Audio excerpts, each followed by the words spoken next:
stepped into the lobby of the Belmau Hotel on a gloomy Friday morning in mid-September. It wasn't cold yet, but the ocean breeze from the western coast slipped through the seams of my coat, making me shiver. This hotel, where my entire family would gather for our annual reunion, was a Spanish-style building, fully renovated with modern interiors and a direct view of Half Moon Bay. They called it a bonding getaway. I called it 3 days of peeling back polished lies. There was just one thing they didn't know this time. I was the new owner of Belmare, listed on the final deed transfer my grandfather left me 6 months before he passed.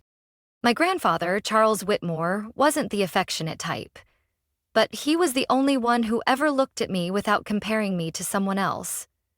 As a child, I'd spent hours in his library, listening to him talk about failed investments and the philosophy of running a business rooted in trust and instinct. Those memories never left me. I never thought he would leave Belmare to me, and I certainly never thought I would hide it from my family once we reunited here. But I had to. I needed to see them clearly, without the mask of manners or the illusion of blood ties. The revolving door turned. I saw my mother, Ellen, standing near the front desk, one arm wrapped warmly around my sister Madison's shoulders, smiling brightly as a staff member offered a tray of champagne. She always saved her warmest smiles for Madison, the successful daughter, now a regional marketing director for a wine company in Napa. No one looked up when I walked in. I approached the desk on my own, set down my suitcase, and nodded lightly to the front office manager. "Vivian Whitmore," I said, voice low but clear. The assistant manager, Mark, recognized me immediately. His eyes flickered with concern. We had an agreement. No employee was to reveal my true identity during this family trip. I didn't want them acting differently just because I owned the place. "Miss Whitmore," Mark said quietly, "everything has been prepared as requested. Room 207, correct?" I shook my head. "No. I want the room my mother assigned me. Same as always." Mark looked surprised. "The one next to the laundry?" I nodded. "Exactly. I want to see just how low they'll put me this year." Mark hesitated, then gave a quiet nod. As I turned back, Madison spotted me. Her face lit up for a brief second, then dimmed just as fast, like a switch being flipped. "Oh, you came too?" My mother said nothing. She gave me a cold glance, then returned to chatting with a newly arrived relative. I accepted the room key from Mark and walked toward the elevator. My heels clicked sharply against the marble floor. Each step felt like it carved through the thickening air. I hadn't come here to expose anyone or to demand recognition. I came because I needed to know. When did the disregard begin? Why, after nearly 40 years of living, was I still treated as the outsider in my own family?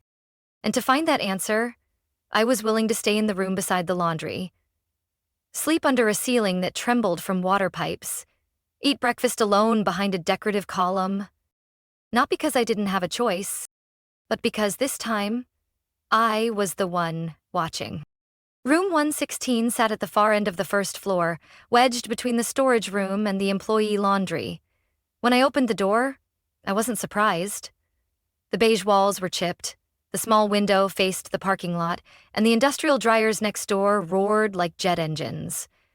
The twin bed was pushed into a corner, its thin blanket nearly see-through. I sat down, still wearing my coat. Nothing had changed from last year, or 7 years ago, except now I knew for certain every decision had intent. That evening was the welcome dinner at Sea Salt, the ground-floor restaurant. A long table was set by the sea-facing glass.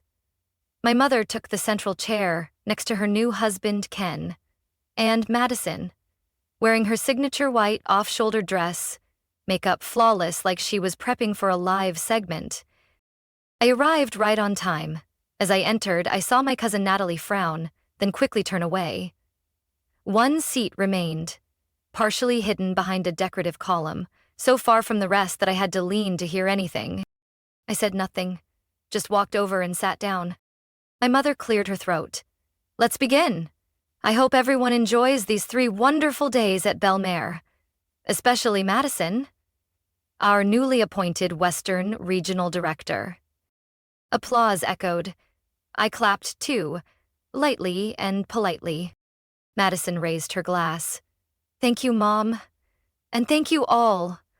I'm just doing my part. My Uncle Gregory leaned forward. Vivian, how have you been? Still freelancing or something? I nodded. Yes, I still run my studio. Madison smirked. That logo design studio? I thought everyone was using AI now. Laughter rippled across the table. Uncle Carl added, Tough gig these days, huh? Don't be shy, Vivian. You know we always help family. I pressed my lips together and glanced down at my glass of water. I hadn't touched any wine.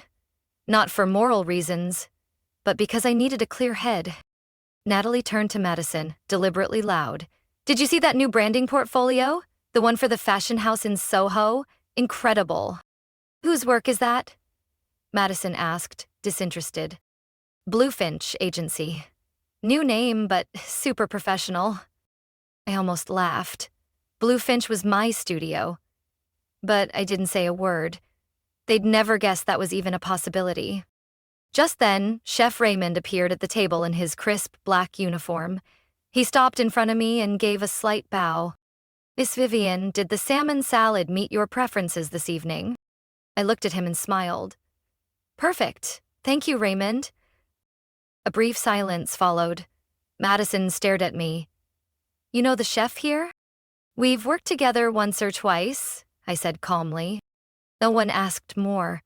No one wanted to dig deeper. The silence drifted through like a cold wind. I kept eating, quietly. When dessert was served, a chocolate mousse topped with berries, my mother started up again.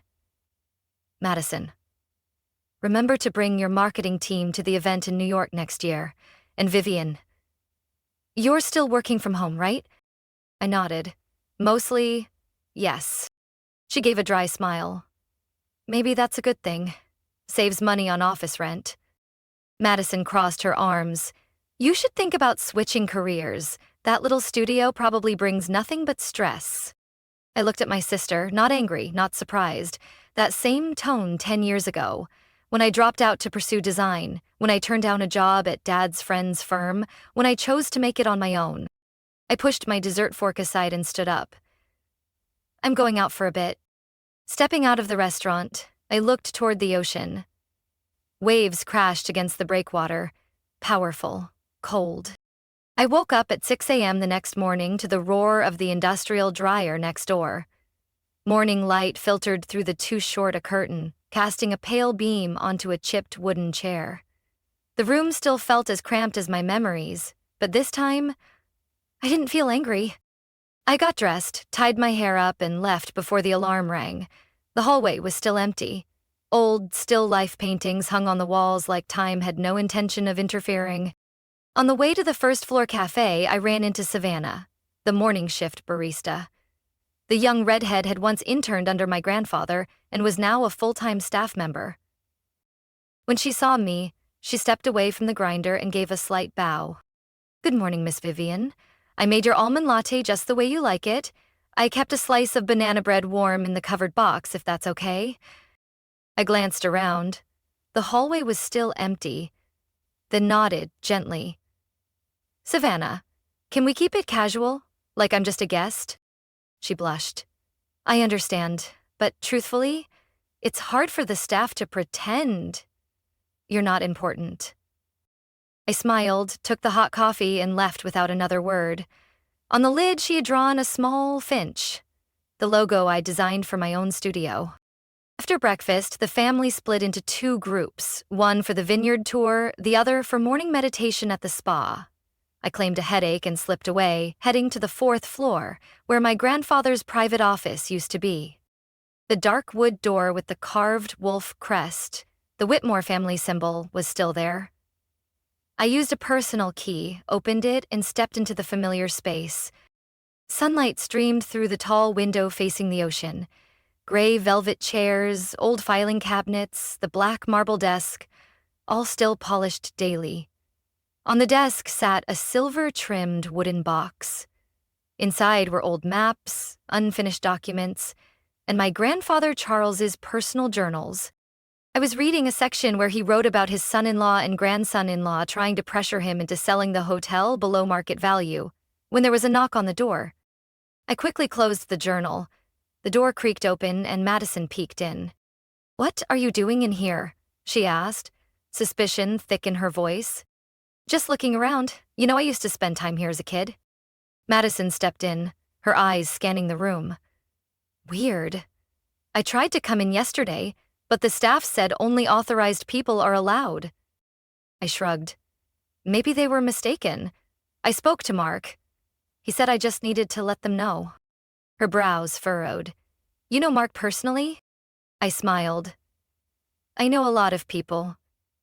You've just never asked." Her gaze didn't waver. "Then why did Savannah call you Ms. Owner this morning? I heard her. And it's not the first time." I stood and walked to the window, avoiding her eyes. Maybe she confused me with someone else. Or she was joking. Madison said nothing, just stared for a few more seconds before walking off, her face still puzzled. That evening, during the second dinner on the third-floor bistro, I noticed the mood at the table shift. A few relatives, specifically Uncle Gregory and Aunt Carol, were watching me closely as I exchanged a short word with the restaurant manager. I only requested a vegan dish for the next day, completely ordinary, but I could sense they were used to a version of Vivian who didn't speak up. Any deviation from that seemed to unsettle them. When I stepped away to take a call, Natalie followed, her voice lowered. "What were you doing in Grandpa's office this afternoon? I saw the light from the hall. Aren't you afraid of being caught?" I looked her straight in the eye. "I have a key." Natalie hesitated. "Where did you get it?" I didn't answer. I tilted my head and walked away, leaving her standing, stunned, in the wine-colored hallway. The suspicion was spreading like smoke. I saw it in their glances, their whispers when I passed, and I kept watching, still not ready to show my hand. The next morning, I returned to my grandfather's office before sunrise. Mark had left a key at the front desk, along with a sealed envelope. "You'll need this." Inside wasn't just a key, but an old bronze access card, faintly engraved with Archive Room B3. It took me a few seconds to remember. B3 was where the legal records, financial ledgers, and personal letters of Charles Whitmore were kept.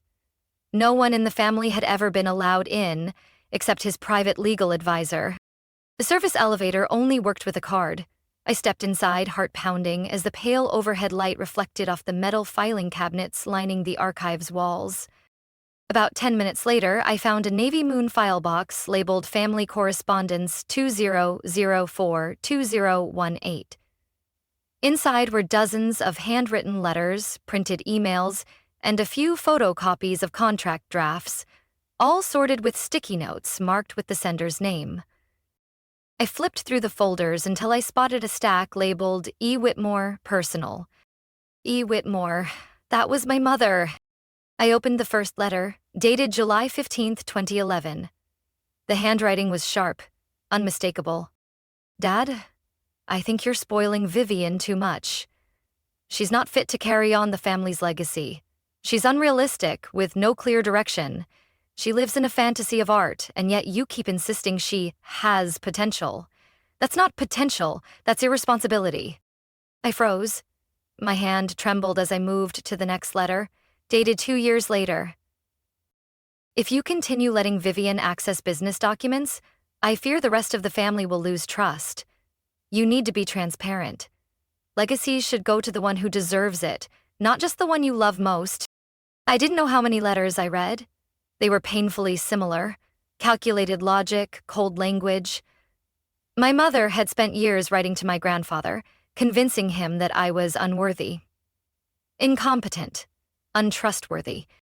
At the bottom of the stack were handwritten notes from my grandfather. Never sent. One note in particular tightened my throat. "Ellen, every time you try to diminish Vivian, I feel you becoming more distant. You're my daughter, but jealousy is clouding your love. Vivian isn't perfect, but she shines in her own way. You don't see it because you refuse to look. I clutched that note like it was the only solid thing left in a collapsing world. At the very bottom of the box, I found a folder containing faxes, emails, and unsigned contract drafts. On the cover, proposed transfer offer, rejected. Inside was an email from my father, Dean, addressed to someone named Robert Sterling. Robert? Madison's husband. It was sent 6 years ago. The content was blunt. Charles is weakening. When the time comes, we need to act quickly, before he amends the will. I've arranged financing with the bank to purchase the hotel at the preset price. Make sure the notary is our guy. Attached was a hotel valuation report. About 40% lower than market value, a scheme to legitimize a takeover. At the bottom, Robert's scribbled signature appeared with a note. Ready to move when he loses grip. I closed the folder and slumped into the wooden chair in the archive room. A headache surged as if every buried memory ignited at once. Not just dismissal, but a calculated plan to cut me out of everything. When I returned to the fourth-floor office, Mark was waiting. "Miss Vivian, are you all right?" I shook my head. "No, but I need time to think." He looked at me sincerely. "Mr. Charles trusted you, and he knew exactly what he was doing." I nodded, eyes burning, but the confusion was gone. They hadn't just doubted me. They'd tried to erase every path to the legacy my grandfather left behind. That night, I appeared at dinner with hollowed eyes and barely any makeup. Madison glanced over when she saw me whisper something to the restaurant manager. The air around the table shifted when Raymond, the head chef, personally brought out my entree, announcing, "Tonight's special is a dish Miss Vivian once suggested to our kitchen." I kept the original recipe. Heads turned nearly in unison. Madison gripped her fork. Natalie stared at me like she had just realized she'd missed something huge all these years. I simply gave a faint smile and continued eating. That evening was the biggest dinner of the retreat, the Family Member of the Year celebration, a tradition my mother had started 3 years ago. It wasn't hard to guess Madison would be the honoree again. Everyone had rehearsed their praise.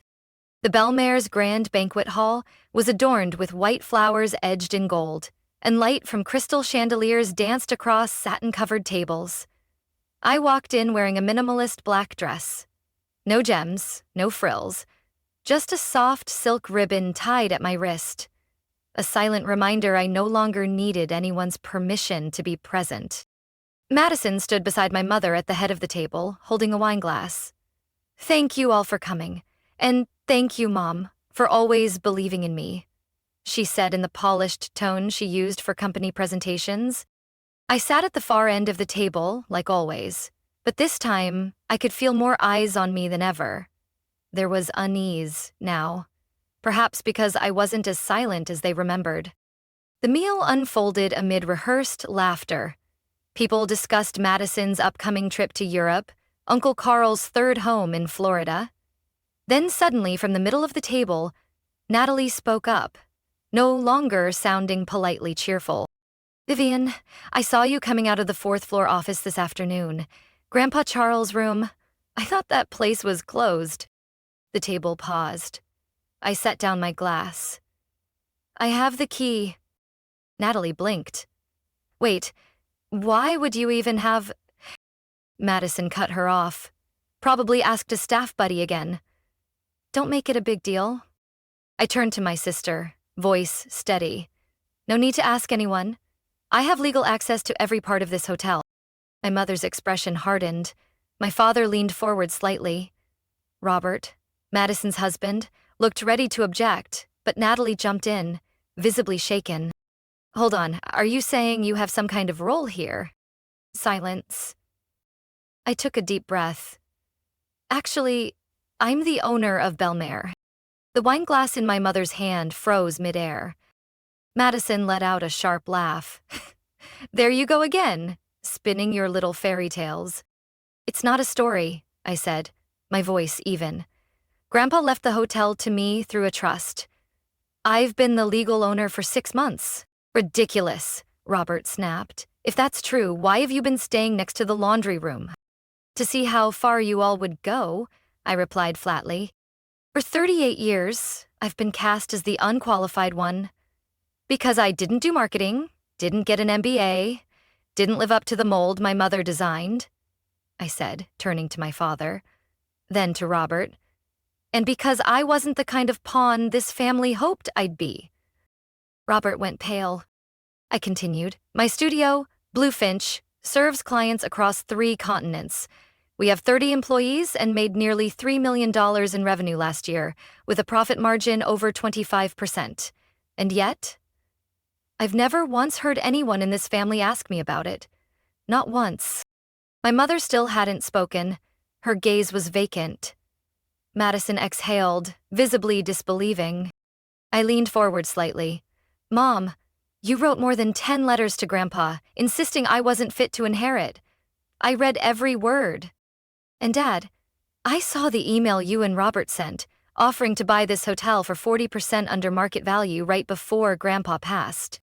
Silence hung over the room like a storm without wind. I never asked why you all looked down on me, but now I don't need an answer, because I understand. What scares you isn't that I'm inadequate. It's that I could succeed without needing to be handed anything. Robert slammed his hand on the table, rising. So this is just a power play, and you think you've won? I didn't respond. I just gave a faint smile and stood up. Keep your little celebration.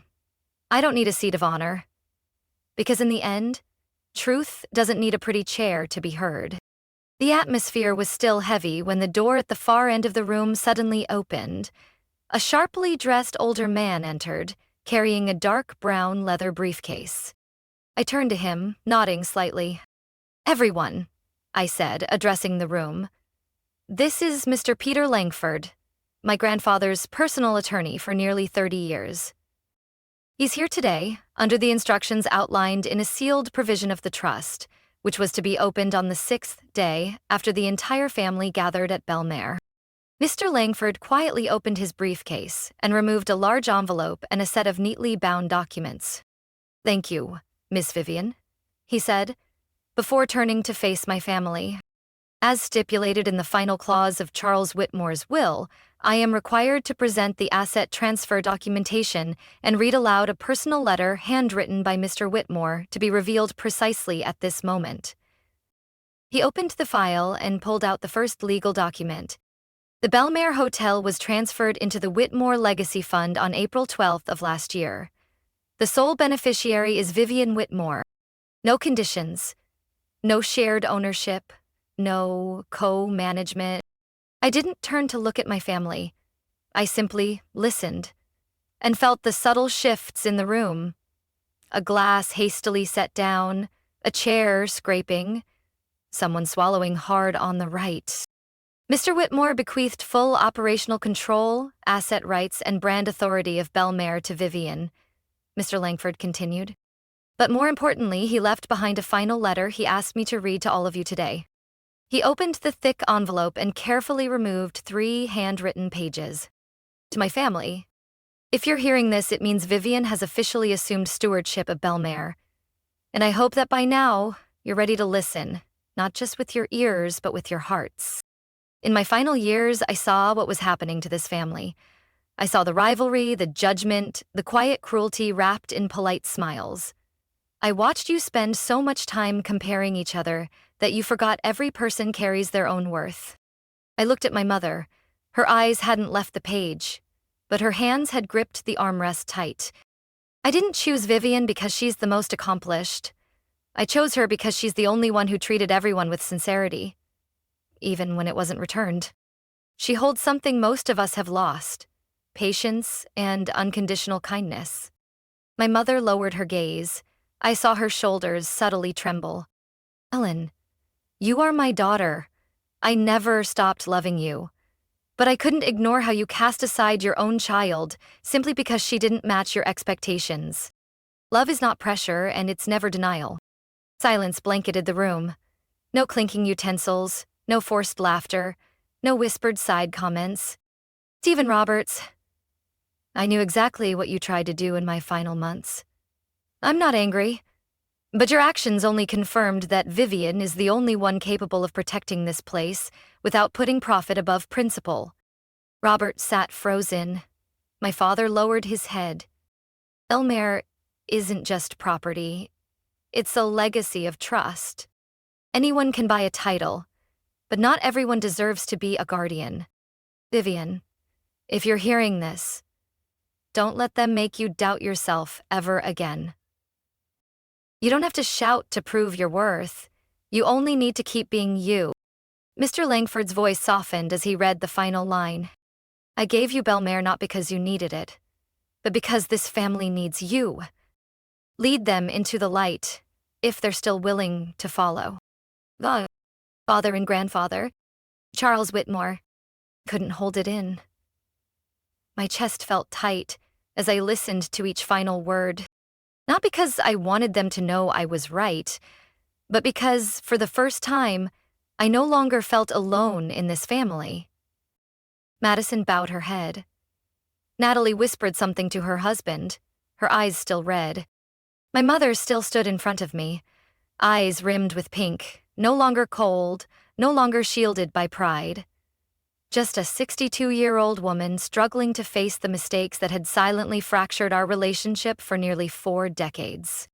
You may not need my forgiveness, she repeated, this time her voice clearly trembling. But I will do everything to earn it. I looked at her, but didn't respond immediately. Some apologies don't require acceptance. They require time and action. Madison got up and walked to the head of the table, gripping Robert's hand as if expecting him to speak up for her. But Robert just clenched the back of his chair, then suddenly stood. What is this? He snapped, looking around. Everyone's bowing down to her now.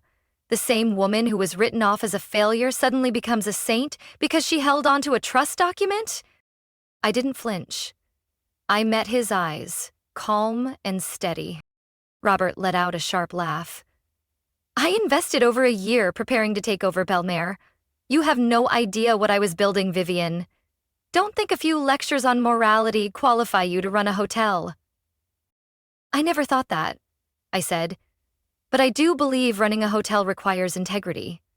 Something you've never valued. What you have was handed to you, Robert sneered. I had to work for everything. And now I'm being cut out because that old man chose the wrong heir. Madison turned to him and pulled her hand away. Robert! Don't defend her, he barked. You know I'm right. No. Madison shook her head, her eyes suddenly clearing with realization. I know you used me as a tool to access Belmare, and now I see. You never accepted my family, or me, unless it was useful. Robert stared at his wife. But this time, Madison didn't lower her gaze. She stood straighter than I'd ever seen her. I'll be leaving this hotel tomorrow morning, Robert said coldly, and I don't want another call from anyone in your family. He turned and walked out. No one stopped him. The door slammed behind him, like the final period at the end of a long, hollow play. I turned to my father. He was still seated, hands on the table, his face solemn. Everyone kept saying Grandpa chose the wrong person, I said quietly. But no one ever asked why he made that choice. My father exhaled. Because he knew better than all of us. Then why didn't you ever speak up when Mom and Robert tried to cut me out? I asked. Why the silence? He looked at me, more tired than I'd ever seen him. Because I was weak, Vivian. I thought siding with you would shatter whatever peace was left in this house. And now I know, silence can be its own form of cruelty. Natalie, still at the far end of the table, propped her chin on one hand. I used to think you were just quiet because you had nothing to say, she murmured. Now I realize your silence was a kind of patience I never learned, Madison whispered. You never wanted to win, did you? I responded calmly. I just wanted to be seen. as a person. Nothing more. My mother placed a hand on the table. Vivian, I didn't hate you because you failed. I hated you because you didn't need me to succeed. None of us said anything after that. That sentence was too real. I didn't forgive her in that moment, but I knew, for the first time in my life, I had heard the one truth I had always felt, that love is not always lost. Sometimes it's just twisted by shame and fear. I stood up slowly, not to walk away, but to end one chapter of my life. Tomorrow, I'll be hosting a meeting on the 4th floor conference room. Not to divide shares, but to talk about the future. Anyone who wants to be part of it, be there. The next morning, sunlight filtered through the frosted glass of the 4th floor meeting room, casting a soft glow. I sat alone at the head of the table, behind the old painting my grandfather once hung, a bird flying over a mountain range with a handwritten note in silver frame. Freedom is not escape from others, but understanding yourself. The door opened. The first person to enter was my father. He nodded at me like we were both beginning from zero. Madison followed, calm and composed. Natalie came in next, then Uncle Carl, Aunt Carol, and finally, my mother. She didn't speak, but her eyes had changed. No longer searching for fault, just quietly open. I stood, my hand resting gently on the folder in front of me. "Thank you all for coming," I began. "This isn't a session to accuse anyone. Last night was enough. And it's not about dividing assets. I've asked you here to discuss something bigger." I opened the folder and pulled out a proposal. At the top, it read, "The Whitmore Family Foundation, a new chapter. I'd like to create a family council. Not to manage the hotel, but to oversee community efforts and preserve the values Grandpa left us." Natalie lifted her head. "Like an ethical advisory board?" I nodded. "Exactly. None of us is perfect. But if there's anything worth preserving, it's the spirit he lived by, and I believe we can do that. Together. So, how will the hotel shares be divided?" Uncle Carl asked directly. I met his gaze. "For now, I retain full legal ownership, as stated in the trust. But under the expanded agreement, Grandpa authorized me to allocate partial shares to those who show long-term commitment, not through words, but through meaningful action." I continued. "There won't be equal splits. No one can win me over with flattery. Every person here will need to rebuild trust, not with me, but with themselves." "And who gets to decide that?" Madison asked, sounding like she was finally taking it seriously. "I'm the final decision maker," I said. "But I'll rely on evaluations from the oversight committee, department heads at the hotel, and community partners. Everything will have clear criteria, no emotions involved." No one objected. There were no mocking laughs, no whispers, just silence. And that was the best sign I'd ever gotten from my family. I ended with a line my grandfather once told me when I was 16. "Family isn't a place to win. It's a place where, if there's even the faintest chance, you give each other the space to make things right." My mother was the first to speak. "Vivian, I don't know if I still deserve it," she said slowly and wearily. "But if you're opening that door, I'll step through it. One step at a time. And I won't ask for anything but a chance to do the right thing." I nodded, not making promises, not rejecting her. Just acknowledging. My father stayed silent, but his face softened. "I don't need shares, Vivian. I just want, if I can, to do one good thing. Like your grandfather used to teach." Madison looked at me and gave a small nod. "If you ever need someone to help with communications for the community projects, I'll do it. Not for personal gain, but because you did something I never thought was possible." I didn't say anything more. I simply closed the folder and sat down, exhaling slowly. After all these years, I no longer needed their praise. I just needed them to help do something meaningful, no matter how late. 1 year later, I stood before the large glass window on the top floor of the Belle Mer Hotel, overlooking the bay glittering under the morning sun. Children's laughter echoed from the garden below, where we had just opened a new play area for students in our community scholarship program. That program was part of the commitment I proposed for the Family Council, allocating 5% of the hotel's annual profits to provide educational opportunities for local youth, especially those from underprivileged backgrounds. Within just 12 months, we had awarded 14 full scholarships and funded a culinary training class taught by Chef Raymond. That old, damp room, Room 116, had now been transformed into the Charles Whitmore Heritage Gallery. Visitors could view early hotel models, read my grandfather's handwritten letters, and even see the only family photo I had with him as a child, a photo I once thought no one in the family even remembered. My mother now came to Belle Mer every week, not to give orders, but to volunteer in the art calligraphy class she herself had proposed as part of our Healing Through Creativity program for older guests. I used to think art was a luxury, she told me one soft afternoon. Turns out, it's what holds people together.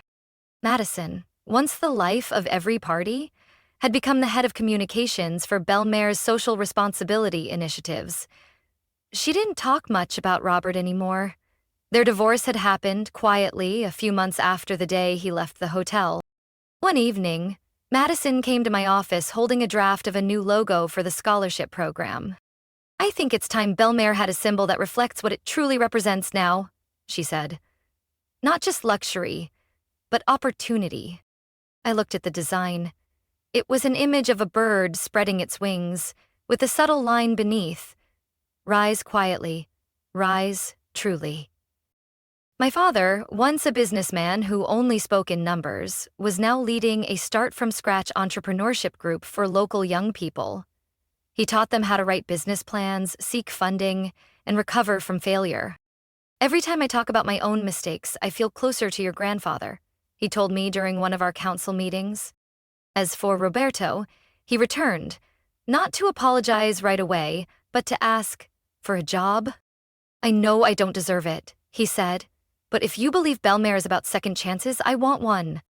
I gave him a role in the business development team, focused on finding partners in the Western states, not because I instantly trusted him, but because I believed in a system that knows how to supervise and offer opportunities fairly. And the truth is, he did well. Quiet, professional, no showing off. Maybe everyone, eventually, comes to understand. Value doesn't lie in where you've been, but in how you move forward. One autumn evening, I stood alone in the gallery. The room was quiet, filled only with soft piano music from the ceiling speakers. I sat on the bench facing my grandfather's photo. "You were right," I whispered. "True strength isn't in making them kneel and apologize, but in giving them the chance to stand again." Through the glass window, I looked toward the ocean, where the water reflected the last light of day. The wind passed through the old pines, rustling like my grandfather's voice telling stories long ago. Vivian's story reminds us that sometimes silence isn't weakness. It's a slow gathering of strength to heal. Instead of revenge, she chose dialogue. Instead of closing doors, she chose to open her heart. In a world full of competition and judgment, staying true to one's values and giving others a chance to change, that is real strength. Success isn't just ownership, it's knowing how to use it to connect, forgive, and rebuild what once felt broken. What do you think about Vivian's choices and how she handled her family? Share your thoughts in the comments below. And don't forget to follow the channel for more heartfelt, inspiring stories about family and healing.